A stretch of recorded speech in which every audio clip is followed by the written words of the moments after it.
Here is a question that I'd like us to keep in mind as we go through the contents of this video. Let's say that we have a set of softmax classification neurons.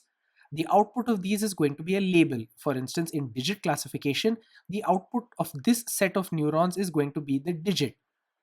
What format, what representation will this output be in? This is the question that I'd like you to keep in mind as you go through the video. Let's now turn our attention to actually implementing logistic regression in TensorFlow. Let's say that our use case is going to consist of predicting the probability of Google stock going up in a given month driven by changes in the S&P 500 equity index. So our y variable is related to the returns on Google stock and the x variable is related to returns on the S&P 500 index. Now, we are interested in the probability that Google stock goes up in a particular month depending on whether the S&P 500 went up or not in that same month. This means that we are going to convert our Google stock returns into a categorical variable. This categorical variable will take the value of 1 if Google stock goes up in that month. Otherwise, it will take the value 0. Our y variable now is binary because it can only take the values 1 or 0. This means that we can use logistic regression and binary classification here. The ultimate objective is to test our prediction accuracy. Because we already know how Google did in a particular month, we will then come up with a prediction based on a logistic regression model, and we will compare the actual and the predicted values of that categorical variable. Now, you should be aware that this is not a very difficult problem to solve because we are going to be using the values of the S&P 500 in the same month in order to predict whether Google went up or down. If you're familiar with the idea of market beta, there is a very high probability that Google and the S&P 500 will move in sync. But in any case, this is still a very good application for logistic regression. We are going to fit an S curve. On the left hand side of that curve will be the probability that Google goes up in a given month. And on the right hand side will be the usual expression for an S curve. Here X is the S&P's return in that month. We are seeking to find the best values of A and B, the constants, such that over our entire dataset, we obtain the best fitting logistic regression S curve. So that really is what we are looking to do in TensorFlow. Let's contrast our approach to logistic regression with the one we adopted with linear regression. There we started with a baseline non-TensorFlow implementation. We then set up a computation graph with just one neuron with only an affine transformation and no activation function. We made use of the mean square error as our cost function. This was our way of quantifying goodness of fit. To find the best regression line, we needed an optimizer object, specifically a gradient descent optimizer, which would minimize the objective function, i.e., it would minimize the cost function. We had to specify various training parameters such as the batch size, the number of epochs, and the corpus of training data. And then TensorFlow took over and trained our model. The gradient descent optimizer went ahead and did its magic, and we were left with a converged model with values of W and B, which we could compare to the baseline non-TensorFlow implementation. Our binary logistic regression implementation is going to differ from the linear regression version in two of these respects: the cost function and the computation graph. When we switch from linear to logistic regression, our cost function will change. It will now be something known as cross entropy. This is a way of measuring the distance or the similarity or dissimilarity between two sets of values that have been drawn from different probability distributions. The other difference is going to be in the shape of the computation graph. We now require an activation function. That activation function is called softmax. In addition, the number of neurons that we require is one less than the number of output labels. Here, because we are carrying out binary classification, one neuron is still enough. But if we were carrying out a more general form of classification, say with 10 labels like digit classification, we would require 10 minus 1, that is 9 neurons. These are the two important differences. Let's understand these really quickly. First, let's understand the softmax activation. In linear regression, we go from a set of points to a regression line, making use of a neural network with just one neuron.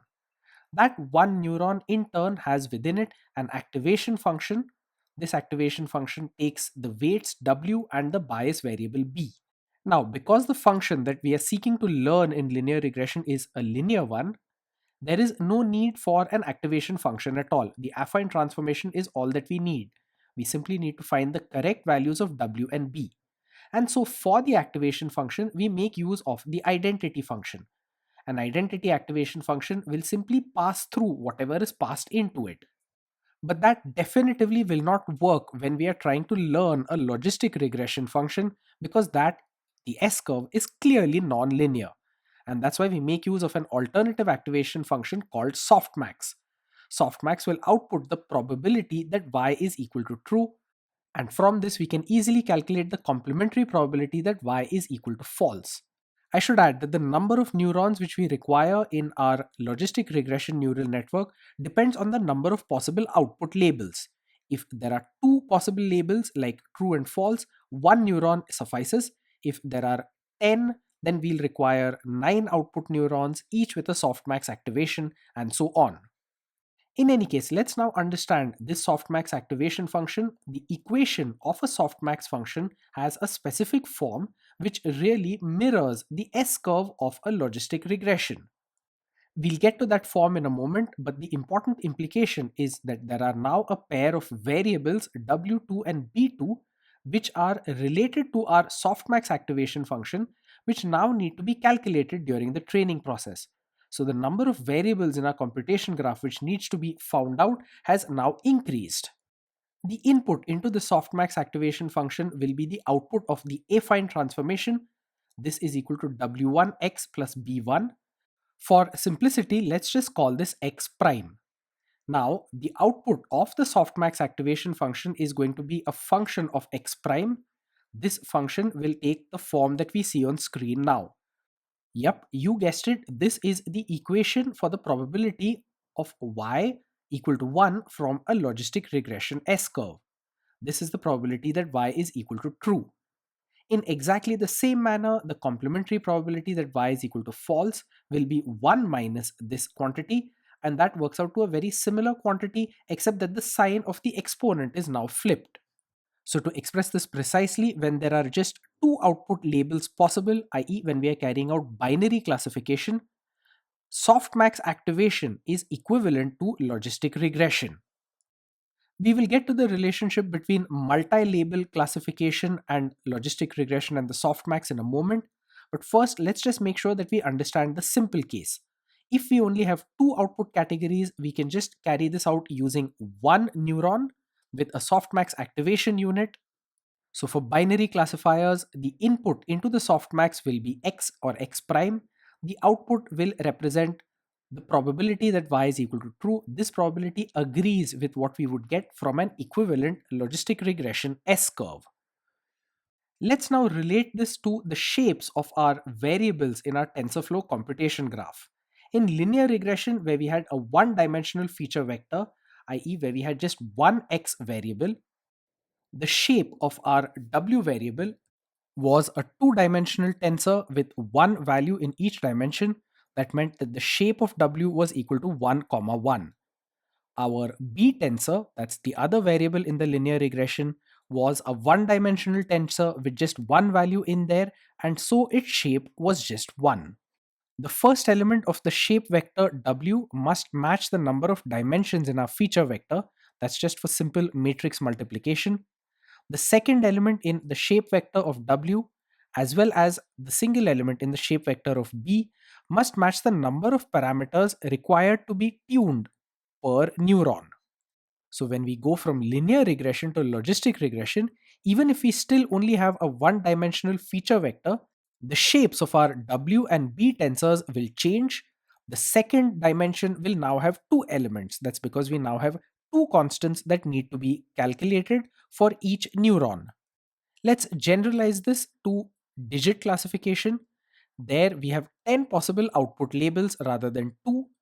Let's say that we continue with one-dimensional feature data, but we would now need 10 values of w and b to be found. Why 10, you ask? Well, 9 of these values correspond to the softmax activation units. That is, for 9 out of 10 of the input labels, We do not require a tenth because we can infer the probability of the last label as 1 minus the sum of all the others. So that yields 9 values of W and B corresponding to the softmax activation units and 1 value of W and B corresponding to the affine transformation. Generalizing from 10 to n categories, if we would like to use softmax for n category classification and one dimensional feature data, then the shape of our weights tensor will be 1 comma n and the shape of our bias tensor will be just n. As we just mentioned a moment ago, the first element in the shape of the W vector must agree with the number of dimensions in our feature vector. So if we were to generalize to m dimensions, we now would need to change the first element in the shape of the W tensor to be m rather than n. So as we can see from this conversation, changing our computation graph so that it uses a softmax activation rather than the identity activation which we use for linear regression is a fairly significant change. Let's come back to the question we posed at the start of the video. The output of a set of softmax classification neurons is going to be a vector of probabilities. Let's say that we are seeking to perform digit classification. So the possible output labels are the digits 0 through 9. The output of our softmax classification unit will be a set of 10 probabilities corresponding to each of the 10 possible labels 0 through 9. Notice that this is not exactly the same as a one hot representation. The actual labels are in one hot notation because there exactly one of those labels is equal to 1, all of the others are equal to 0. In contrast, the outputs of a softmax classification unit are 10 probabilities which all sum to 1. There is no need for any one of them to be actually equal to 1. So the output is going to be a vector of probabilities. This is not exactly the same as one hot representation.